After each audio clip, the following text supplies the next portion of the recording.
आदाब, नमस्कार। The red mic पाठशाला में आपका स्वागत है। मैं हूं सौरभ शुक्ला और हमारे साथ द रेड माइक पाठशाला के प्रोफेसर डॉक्टर कार्तिकेय बत्रा मौजूद हैं।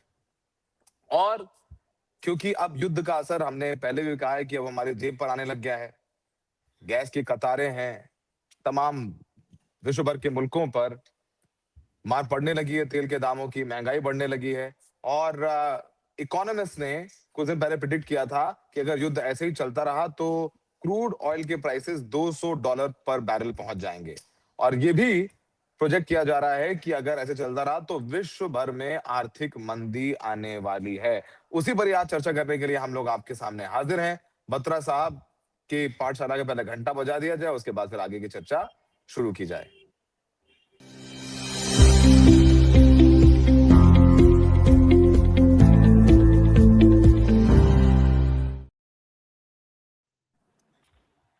बत्रा साहब की कक्षा का घंटा बज चुका है। बत्रा साहब, फैक्ट्रियां बंद हो गई मोरबी में, इंडिया में गैस की लाइन लग रही है, खूब ब्लैक में धकाधक गैस मिल रही है, स्टोरीज हो रही हैं, स्टिंग ऑपरेशंस हो रहे हैं।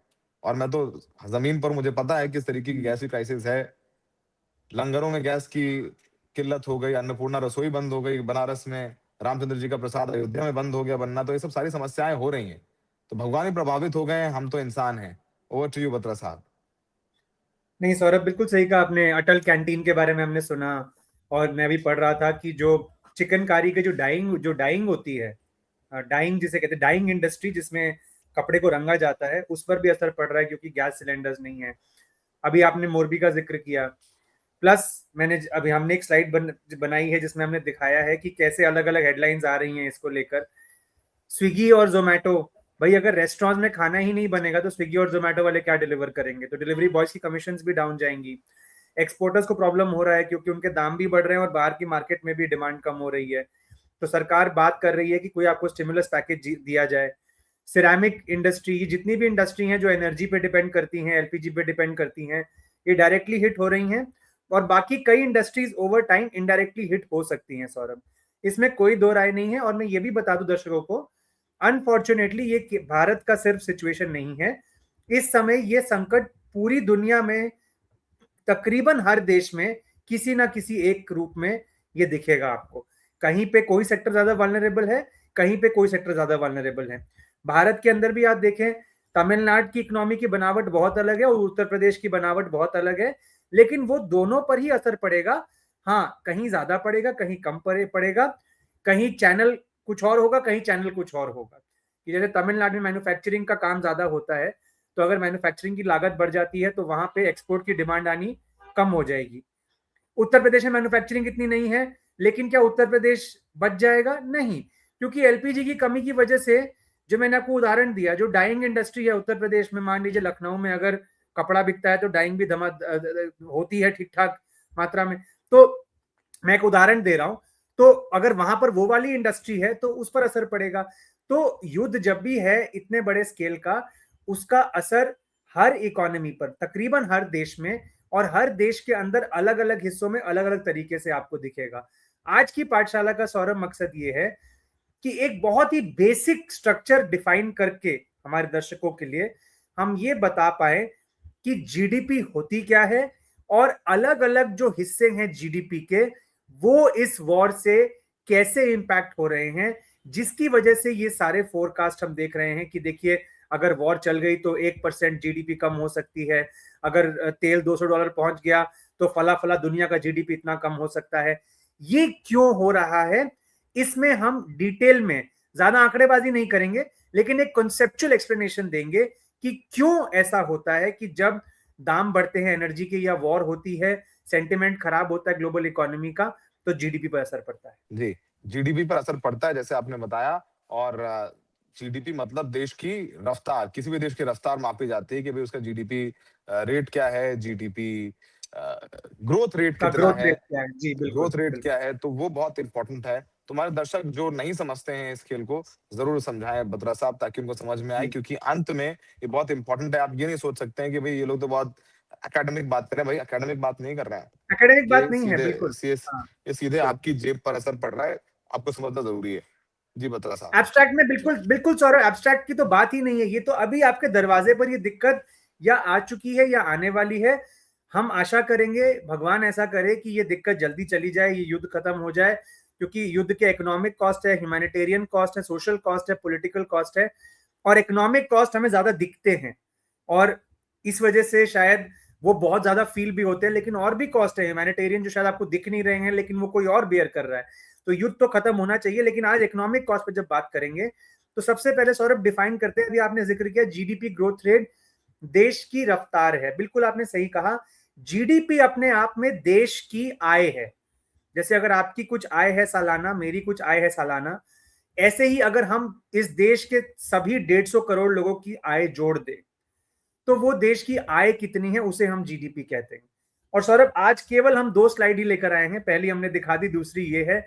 इसी स्लाइड में सब कुछ है कि जीडीपी में मोटा मोटी 4 हिस्से होते हैं, कंजम्पशन, इन्वेस्टमेंट, गवर्नमेंट एक्सपेंडिचर और नेट एक्सपोर्ट्स। मैं एक करके समझाऊंगा। आप ये फॉर्मूला देखिए, GDP is equal to C plus I plus G plus X minus M. कोई भी बेसिक इकोनॉमिक्स की क्लास में आपको जीडीपी का डेफिनेशन ऐसे पढ़ाया जाएगा। तो जीडीपी हालांकि 2-3 तरीके से कैलकुलेट हो सकती है। मैं ये वाला फ्रेमवर्क यूज करके आपके दर्शकों को आज समझाऊंगा कैसे युद्ध जब होता है तो मंदी आ सकती है, और वो मंदी आने के 5 कारण हो सकते हैं। ये आप जीडीपी कैलकुलेशन के अंदर ही देख लेंगे। तो सबसे पहले सौरभ बात करते हैं जीडीपी के ये जो हिस्से हैं ये क्या हैं। सबसे पहला जीडीपी का हिस्सा होता है जो हम लोग जितने भी घर हैं प्राइवेट में जो हम खपत करते हैं, इसे कहते हैं प्राइवेट कंजम्पशन। इसको हम इकोनॉमिक्स के टर्म में सी कहते हैं, ये आप देख पा रहे होंगे सी।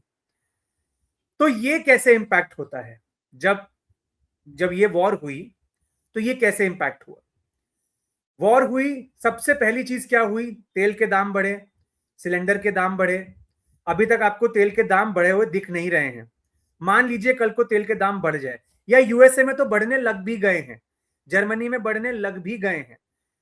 तो उन इकोनॉमीज में क्या होगा, जब आप तेल पर ज्यादा खर्चा कर रहे हैं सौरभ, तो सैलरी तो आपकी बढ़ नहीं रही, सैलरी तो वही की वही है। लेकिन जो आप तेल पर खर्चा कर रहे थे अपने डेली ट्रांसपोर्टेशन के लिए, अपने डेली सिलेंडर के लिए, जितना भी आप कंज्यूम कर रहे थे, मान लीजिए वो 10-12% बढ़ गया इस वॉर की वजह से। तो वो 10-12% जो बढ़ा खर्चा, आपकी सैलरी नहीं बढ़ी, तो वो आप कहां से कॉम्पनसेट करेंगे। आप शायद जूते चप्पल कम खरीदेंगे, आप रेस्टोरेंट में खाना कम खाने जाएंगे, आप पिक्चर कम देखने जाएंगे, आप ठेले वाले से फल कम खरीदेंगे।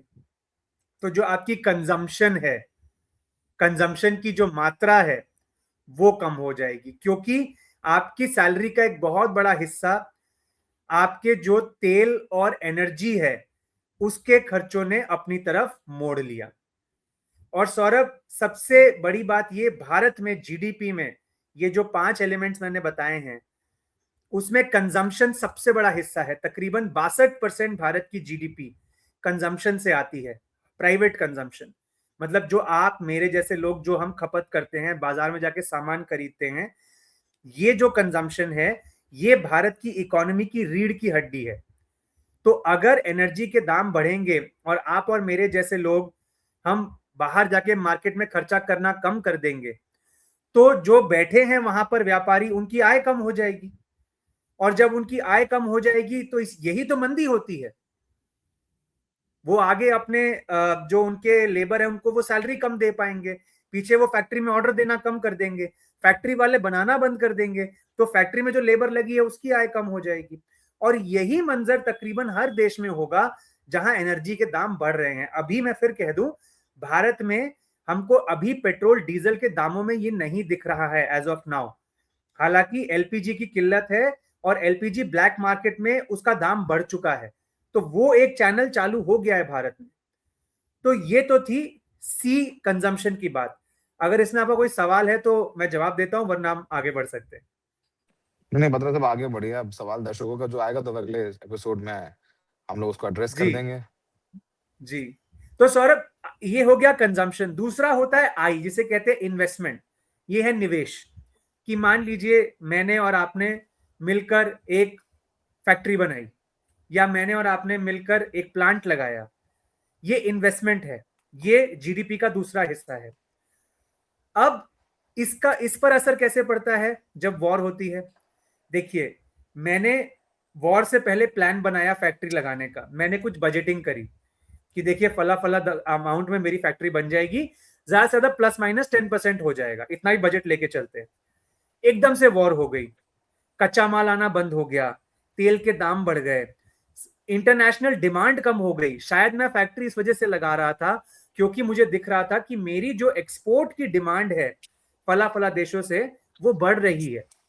तो अगर ये सारे फैक्टर्स आ गए पिक्चर में, तो एज अ निवेशक, एज अ पूंजीपति, क्या आप वो फैक्ट्री का लगाने का डिसीजन ले लेंगे आज, या बोलेंगे थोड़ा रुक जाओ यार, इसको अगले साल देख लेंगे या 6 महीने बाद देख लेंगे, देखते हैं कि अभी माहौल कैसा बनता है। तो ये सब जो हमारे ड्राइंग रूम की बातें है ना सौरभ, देखते हैं माहौल कैसा बनता है, फिर देखेंगे क्या करना है।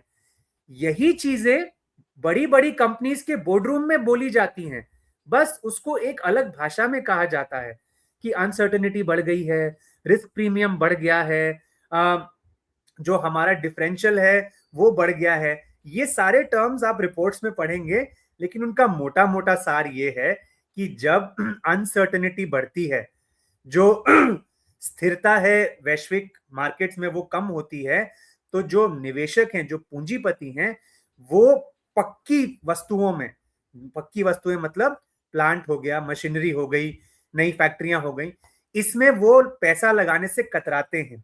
वो स्टॉक मार्केट में शायद फिर भी पैसा लगा देंगे कि आज गिरा हुआ है उठ जाएगा, लेकिन जो असल की इकोनॉमिक आउटपुट देने वाली जो चीजें हैं, फैक्ट्री, प्लांट, मशीन्स, वो उस पर कम लागत लगाएंगे।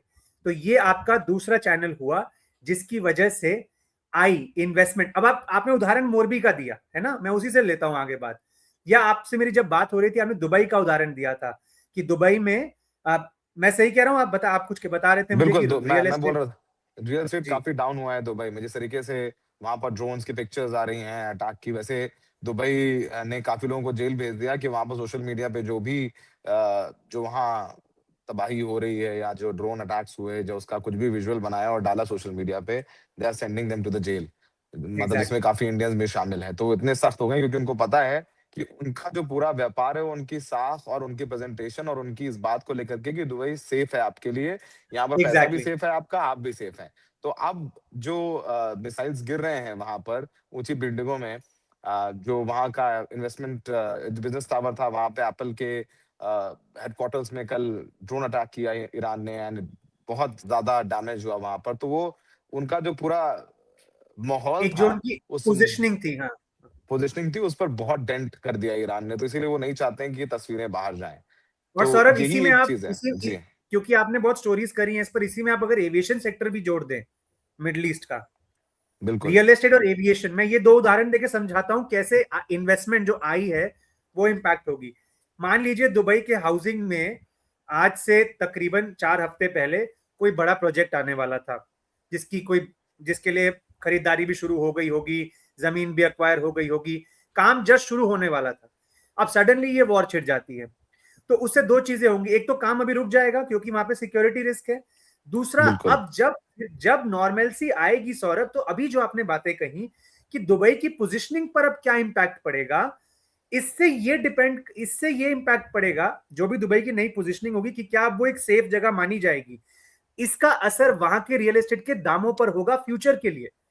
और जब इन दामों पर असर पड़ेगा, तो जो इन्वेस्टर था, निवेशक था, अब वो रिकैलकुलेट करेंगे कि मुझे जो घर बनाने थे, क्या मैं वो बनाऊं या नहीं। जो अगर बनाऊं हम्म। तो क्या उतने ही साइज के बनाऊं या छोटे घर बनाऊं, क्या मुझे इस दाम पर खरीदार मिलेंगे, क्या मैं लग्जरी अपार्टमेंट ना बनाकर बिल्कुल सिंपल बेसिक अपार्टमेंट्स बनाऊं। ये इन्वेस्टमेंट है। सिमिलरली एविएशन, अगर एविएशन सेक्टर को अब लगे कि मिडिल ईस्ट तो रिस्की है, तो क्या वो उतना निवेश करेंगे, नए एयरप्लेन्स वहां पे लाएंगे, नए हैंगर्स बनाएंगे, नई वहां पे मशीनरी लगाएंगे। ये सारी अनसर्टेनिटी जो वॉर से आई है, इसका असर आई इन्वेस्टमेंट पे पड़ता है। तो ये हो गया दूसरा हिस्सा।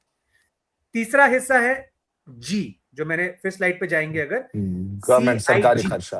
गवर्नमेंट एक्सपेंडिचर, सरकारी खर्चा।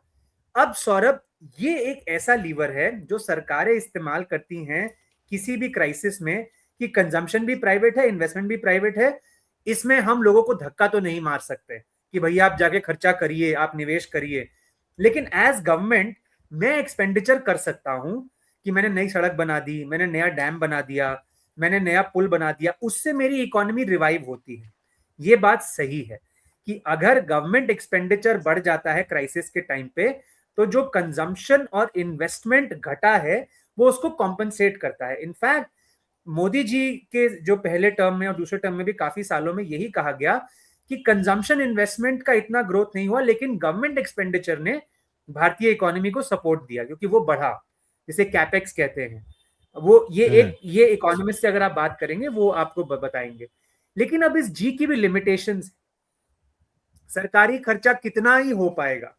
और दूसरी बात, अब जो मैंने आपसे पहले पिछले शो में कही थी, अभी सरकार, आपको पता है सौरभ, भारत का जो ऑयल बास्केट था, मैं भी दाम देख रहा था, भारत के ऑयल बास्केट मतलब प्रति बैरल जो हम ऑयल खरीदते हैं उसका दाम, मैं एक एनालिसिस देख रहा था अभी, मैं अभी बताता हूं आपको ये कैसे बढ़ा है। पिछले अप्रैल में भारत का ऑयल बास्केट प्रति बैरल हमें $67 का पड़ रहा था, पिछले अप्रैल में। नवंबर में ये 64 हुआ, दिसंबर में ये 62, मार्च में ऑन एवरेज ये 111 हो गया है। और आज की तारीख में सरकारी आंकड़ा है कि हमारा आज का जो बास्केट है डॉलर बैरल का, वो हमें $146 का पड़ रहा है। बास्केट मतलब बहुत सारा हम ऑयल खरीदते हैं अलग अलग मार्केट से, तो ये उनका एवरेज प्राइस है। प्लस डॉलर भी महंगा हो गया, जो डॉलर पहले 85 का था आज वो 90-91 का हो गया, पिछले साल जो 85 का था। अभी तक आपको प्राइस इतना बढ़ता हुआ क्यों नहीं दिख रहा? क्योंकि हमने एक बात कही थी, सरकार ने एक्साइज का मार्जिन रखा हुआ है डॉलर और डीजल और तेल जी, यानी जो तो सर अभी जो अब जो क्योंकि इंटरनेशनल मार्केट में अभी तक जो रेट थे मतलब युद्ध से पहले तो वो बहुत कम थे और हम वैसे भी ज्यादा पैसा चुका रहे थे, तो सरकार उसका फायदा ले रही है। उसका जो फायदा सरकार ने वो अब वो जो मार्जिन है सौरभ, वो मार्जिन कम होता जाएगा। अगर सरकार वो दाम हमको पास नहीं करती तो सरकार अब फंस जाएगी। अगर वो दाम हमको पास करेगी तो जो हमारा सी और आई है, कंजम्पशन एंड इन्वेस्टमेंट, उस पर नेगेटिव असर पड़ेगा, क्योंकि अगर हम ज्यादा दाम पे करेंगे तो हम कंज्यूम भी कम करेंगे, निवेश भी कम करेंगे। लेकिन अगर सरकार वो हमको पास नहीं करती तो सरकार की अपनी एक्साइज की जो बास्केट है वो कम होती जाएगी। और अगर एक्साइज की बास्केट कम होगी तो उनका जी है जो गवर्नमेंट एक्सपेंडिचर, वो कहां से खर्चा करेंगे? जब उनका रेवेन्यू कम हो जाएगा सरकार का, आपका जो टैक्स बेस है हमारा, उसमें क्या है, जीएसटी है, इनकम टैक्स है, लेकिन एक्साइज एक अच्छा खासा पोर्शन है। बाकी मान लीजिए तकरीबन स्टेबल रहे कि जीएसटी भी उतना रहे या इनकम टैक्स भी उतना रहे या वो ग्रो भी करे, लेकिन अगर उनका एक्साइज कम हो जाएगा तो उनकी क्षमता जी के थ्रू भी कम हो जाएगी। हालांकि जी जो है गवर्नमेंट एक्सपेंडिचर, वो किसी भी वॉर के समय पर एक बहुत बड़ा टूल रहता है। मैंने आपको उदाहरण भी दिया था अभी कि अगर एक्सपोर्टर्स को स्टिमुलस पैकेज मिलता है सरकार से, तो वो जी, उसको आप जी ही मानिए कि गवर्नमेंट खर्चा कर रही है अपनी तरफ से इनको मदद करने के लिए।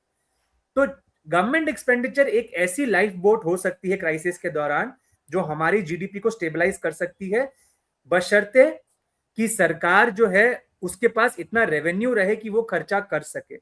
और जो स्थिति अभी आपको मैंने बताई, अगर दाम बढ़ते गए और सरकार का एक्साइज कलेक्शन घटता गया तो ये जो शक्ति है सरकार की जी, ये भी थोड़ी कमजोर पड़ेगी। लेकिन ये एक पॉजिटिव चीज हो सकती है।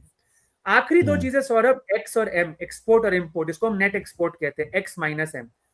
अब अभी तक मैं काफी बार बातें बता ही चुका हूं तो आप समझ ही गए होंगे एक्सपोर्ट पर क्यों नेगेटिव असर पड़ेगा। दो वजह से। एक, वैश्विक बाजारों में अगर डिमांड कम हो रही है कि भाई वॉर है।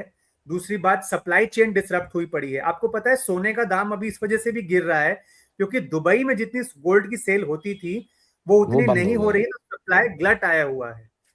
तो ऐसे में क्या है, कुछ फिजिकल लिमिटेशंस भी लगाई हैं वॉर ने, और प्लस एक सेंटिमेंट तो है ही कि अभी यार पता नहीं क्या मार्केट में डिमांड रहेगी फ्यूचर में। तो एक्सपोर्ट एक तो ये कारण है कम होने का। दूसरा, एक्सपोर्ट कम होने का कारण ये भी हो सकता है कि अगर एनर्जी के दाम बढ़ जाएंगे तो जितने भी वो सेक्टर है जो ज्यादा एनर्जी यूज करते हैं और जो एक्सपोर्ट करते हैं, फिर कि तेल यूज करते हैं या एलपीजी, तो वो पास थ्रू करेगा दामों में एक्सपोर्ट के। और अगर उससे हमारे एक्सपोर्ट ज्यादा महंगे हो गए तो जो खरीदार थे वैश्विक बाजारों में वो शायद उतने इंटरेस्टेड नहीं होंगे हमारे एक्सपोर्ट्स खरीदने में। और ये सभी देशों पर लागू होता है जो शायद एनर्जी पे डिपेंडेंट है अपने एक्सपोर्ट्स के लिए, या जहां पर इतनी एफिशिएंसी नहीं होगी कि अगर एनर्जी के दाम बढ़ गए तब भी वो प्राइस कम रख पाए। अगर ये एफिशिएंसी है तब तो ठीक है, तब आपके एक्सपोर्ट पर असर नहीं पड़ेगा। लेकिन अगर एनर्जी के दाम बढ़े और आपके एक्सपोर्ट का दाम भी आप उसको नहीं कंट्रोल कर पाए, तब आपकी एक्सपोर्ट की कंपेटिटिवनेस, इसको बोलते हैं, वो कम हो जाती है। तो ये दूसरा असर। और आखिरी एम, इंपोर्ट। इंपोर्ट क्यों बढ़ेगा सौरभ? इंपोर्ट बढ़ने का सबसे बड़ा कारण ये होगा कि तेल का जो दाम है वो बढ़ रहा है। तो हालांकि हम गाड़ियां कम इंपोर्ट करें, चाहे हम छतरियां कम इंपोर्ट करें, ये जरूर है कि हम उसी तेल के लिए रूस को, सऊदी को, ईरान को, हम ईरान छोड़ दीजिए, रूस को, सऊदी को, वेनेजुएला को हम अब ज्यादा दाम देंगे। तो एक्स बढ़ गया, एक्स घट गया सॉरी, और एम बढ़ गया, तो जीडीपी फिर डाउन। तो बेसिकली जो मैंने अभी आज आपको बताया इस इक्वेशन के जरिए, सी, आई, एक्स और एम ये हमारे खिलाफ हैं इस युद्ध की वजह से, क्योंकि या ये इन पर दबाव है इस युद्ध की वजह से, और जिस पर जीडीपी पर नेगेटिव असर पड़ सकता है। जी एक ऐसा हथियार है जो सरकार यूज कर सकती है हमको बचाने के लिए इस क्राइसिस से, लेकिन क्योंकि तेल का दाम बढ़ गया है और एक्साइज पर प्रेशर पड़ेगा, तो उससे सरकार के भी हाथ शायद उतने खुले ना रहें। इस वजह से कई डायरेक्शन से जीडीपी पर दबाव पड़ेगा इस युद्ध का, ना केवल भारत पर सौरभ, लेकिन तकरीबन हर बड़ी अर्थव्यवस्था पर, हर छोटी अर्थव्यवस्था पर। बिल्कुल, हर छोटी अर्थव्यवस्था पर। ईरान कह रहा है कि युआन में तेल लो और अपना शिप ले जाओ, तो वो भी एक अलग चल रही है। वो एक जो हम लोगों ने पिछला एपिसोड किया था, जो पेट्रो डॉलर इकोनॉमी है उसको एक झटका देने की ईरान कोशिश कर रहा है। बिल्कुल जो बिल्कुल अमेरिका, ट्रम्प साहब ये कह रहे हैं कि भाई in America has lot of oil, मतलब जितना हमारे पास तो ऑयल है, हमारा तो फायदा ही है। तो उस पर भी झटका ईरान दे रहा है, क्योंकि अब वो कह रहा है युआन में खरीदो, युआन में। नहीं तो सौरभ, युआन में लेकिन खरीदते आपको जाओ। मैंने पिछली बार तुझे बताया था ना कि ट्रम्प साहब की वो स्टेटमेंट कितनी बचकानी है, और इसी इक्वेशन में आप देख लीजिए, ट्रम्प साहब कह रहे हैं तेल का दाम बढ़ गया तो मुझे फायदा होगा। केवल उन कंपनियों को फायदा होगा जो तेल बेच रही हैं। जो बिल्कुल कंज्यूमर पेट्रोल पंप की लाइन में खड़े होकर, उन पिछले कुछ हफ्तों में ही वहां पे 30-40% दाम बढ़ गया है पेट्रोल का। तो जब अब फिर आप इस इक्वेशन पर वापस आइए ना, जब वो आम अमरीकी की तनख्वाह नहीं बढ़ रही, लेकिन उसका तेल का जो बिल है वो बढ़ गया। अब वो रेंट पर तो पैसा नहीं काटेगा, लेकिन वो कहां काटेगा? वो रेस्टोरेंट में खाना खाने कम जाएगा, वो अपने बिल्कुल, बच्चों को अम्यूजमेंट पार्क नहीं लेकर जाएगा, और उससे क्या एक्सपेंडिचर होगा? कम हो जाएगा उसका। रेस्टोरेंट के वेटर की इनकम कम होगी, अम्यूजमेंट पार्क में जो क्लीनर है, स्वीपर है, उसकी शायद नौकरी जा सकती है। तो ट्रम्प साहब जब वो बात कह गए तो वो पूरी ये बात भूल गए कि इकोनॉमी में इतने सारे पहिए साथ में चलते हैं, केवल एक पहिया अगर तेज चल पड़े और बाकी सारे धीमे हो जाएं, फिर भी गाड़ी तो स्लो होगी ही। बिल्कुल, तो ट्रम्प साहब शायद नहीं समझ रहे हैं, लेकिन बत्रा साहब ने समझाया। तो ये जीडीपी, उसका असर भारत पर पड़ेगा।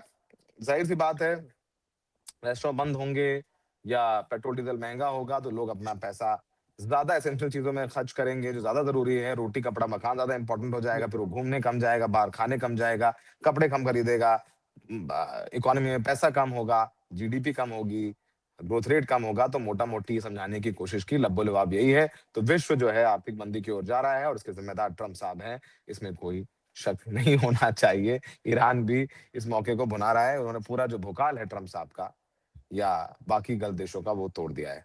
तो हमें देखने के लिए बहुत बहुत शुक्रिया। हमारे शोज आपको पसंद आते हैं, हमें पता है, और इसको भी प्यार दीजिए, शेयर करिए, और हम अगले किसी मुद्दे पर इन डेप्थ कवरेज लेकर के आपके सामने जरूर हाजिर होंगे। नमस्कार।